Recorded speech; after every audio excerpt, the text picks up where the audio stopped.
ಇವತ್ತು ನಡೆದಂಥ ಅಧಿವೇಶನದಲ್ಲಿ ನಾವೆಲ್ಲರೂ ಅಬಕಾರಿ ಸಚಿವರ ರಾಜೀನಾಮೆಯನ್ನು ಕೇಳಕ್ಕೆ ನಾವೆಲ್ಲರೂ ಬಾವಿಗೆ ಇಳಿದಿದ್ದೇವೆ. ಆ ಸಮಯದಲ್ಲಿ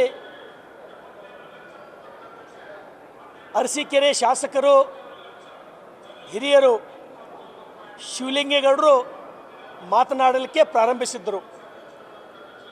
ಆ ಸಮಯದಲ್ಲಿ ನಾವು ಕಾಂಗ್ರೆಸ್ಸಿನ ವಿರುದ್ಧ ಅಬಕಾರಿ ಸಚಿವರ ವಿರುದ್ಧ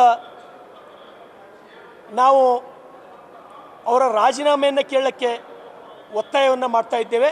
ನಾನು ಮತ್ತು ನನ್ನ ಜೊತೆ ವೇದವ್ಯಾಸ್ ಕಾಮತ್ರವರು ಮತ್ತು ಎಲ್ಲ ಭಾರತೀಯ ಜನತಾ ಪಾರ್ಟಿಯ ಶಾಸಕರು ಮಾತನಾಡ್ತಕ್ಕಂಥ ಭರದಲ್ಲಿ ಹಿರಿಯರಾದಂಥ ಶಾಸಕರಾದಂಥ ಶಿವಲಿಂಗೇಗೌಡರು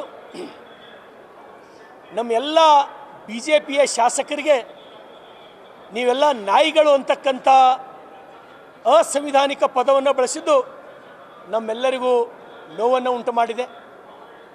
ಅದರ ಜೊತೆಗೆ ನನ್ನ ಧರ್ಮಪತ್ನಿಯವರು ತಹಸೀಲ್ದಾರ್ ಆಗಿ ಕಾರ್ಯವನ್ನು ನಿರ್ವಹಿಸ್ತಾರೆ. ಅವರು ಏಕಾಏಕಿ ನಾನೇನಾದರೂ ಕಾಂಗ್ರೆಸ್ಸಿನ ಮೇಲೆ ಆರೋಪ ಮಾಡ್ತಕ್ಕಂಥ ಸಮಯದಲ್ಲಿ ಅಥವಾ ಸ್ವತಃ ನಾನೇ ಶಿವಲಿಂಗೇಗೌಡರು ಅವರೊಬ್ಬ ಕಾಂಗ್ರೆಸ್ಸಿನ ಶಾಸಕರು ಅಂತಕ್ಕಂಥ ಅವ್ರ ಮೇಲೆ ನಾನು ಆರೋಪ ಮಾಡ್ತಕ್ಕಂಥ ಸಮಯದಲ್ಲಿ ಅವರು ನೇರವಾಗಿ ನನ್ನ ಮೇಲೆ ಆರೋಪ ಮಾಡಬೇಕಾಗಿತ್ತು. ನನಗೇನಾದರೂ ಅನುಭವದಾಗಿತ್ತು. ಅವರೊಬ್ಬ ಹಿರಿಯರಾಗಿ ನನ್ನ ಧರ್ಮಪತ್ನಿಯ ಬಗ್ಗೆ ಕೆಟ್ಟ ಶಬ್ದಗಳನ್ನು ಬಳಸಿರೋದು ನನಗೆ ನೋವು ತಂದಿದೆ.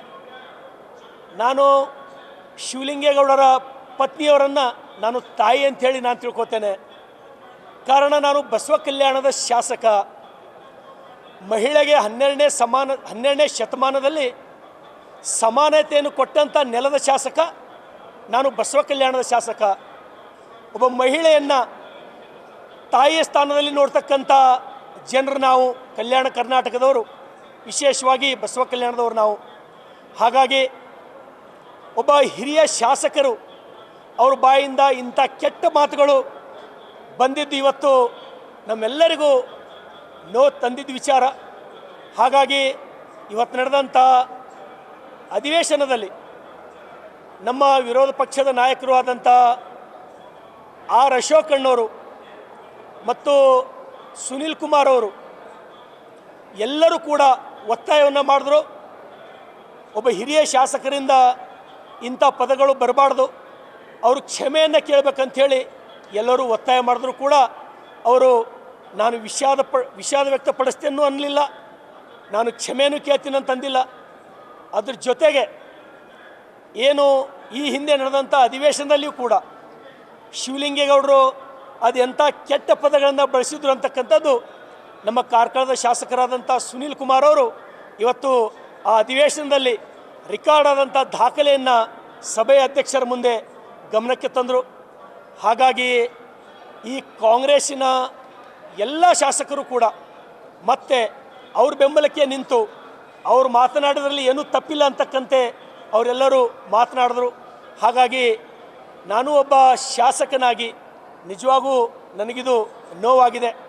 ಇವತ್ತೇನು ಶಿವಲಿಂಗೇಗೌಡರು ಮಾತಾಡಿದ್ರು, ಇವತ್ತು ನನ್ನ ಧರ್ಮಪತ್ನಿಯ ಮೇಲೆ ಎಲ್ಲಾದರೂ ಒಂದು 10 ರೂಪಾಯಿದು ಯಾವುದಾದ್ರೂ ಕರಪ್ಷನ್ ಚಾರ್ಜ್ ಇದ್ದರೆ ಅವರು ಸಾಬೀತು ಮಾಡಲಿ, ನನ್ನ ಶಾಸಕ ಸ್ಥಾನಕ್ಕೆ ನಾನು ರಿಸೈನ್ ಮಾಡಲಿಕ್ಕೆ ನಾನು ತಯಾರಿದ್ದೀನಿ.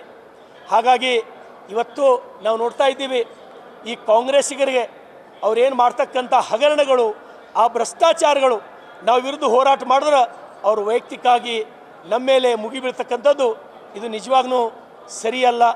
ಇವತ್ತು ಅನೇಕ ಜನ ನಮ್ಮ ಅರವಿಂದ್ ಬೆಲ್ಲದವರು, ಅನೇಕ ಜನ ಹಿರಿಯ ಶಾಸಕರು, ನಮ್ಮ ರೆಡ್ಡಿ ಸಾಹೇಬರು, ಅನೇಕ ಜನ ಹಿರಿಯ ಶಾಸಕರು ಕೂಡ ಅಲ್ಲ, ಒಬ್ಬ ಮಹಿಳೆಯರ ಬಗ್ಗೆ ಒಬ್ಬ ಶಾಸಕರಾಗಿ, ಅದು ಹಿರಿಯ ಶಾಸಕರಾಗಿ ಅವರು ಮಾತನಾಡಬಾರ್ದು ಅಂತ ಹೇಳಿದ್ರು.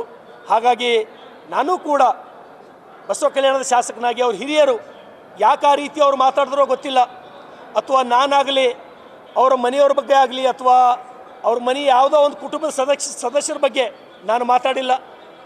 ಅರಸೀಕೆರೆ ಶಾಸಕರಾದಂಥ ಶಿವಲಿಂಗೇಗೌಡರಿಗೆ ಯಾವುದೇ ಅಸಂವಿಧಾನಿಕ ಪದ ಕೂಡ ನಾನು ಅವ್ರಿಗೆ ಬಳಸಿಲ್ಲ.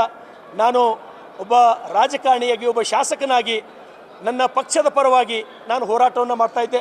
ಹಾಗಾಗಿ ನಾನು ಅತ್ಯಂತ ನೋವಿನಿಂದ ಹೇಳ್ತೇನೆ, ಕಾಂಗ್ರೆಸ್ಸಿನ ಶಾಸಕರು ನಿಜವಾಗಿ ಅವರೆಲ್ಲ ತಿದ್ದುಕೊಳ್ಬೇಕು ಅಂಥೇಳಿ ನನ್ನ ಭಾವನೆ. Thank you. ನ್ಯೂಸ್ ಫಸ್ಟ್ ನಿರ್ಭೀತಿಯಿಂದ ನಿಮ್ಮ ಪರವಾಗಿ.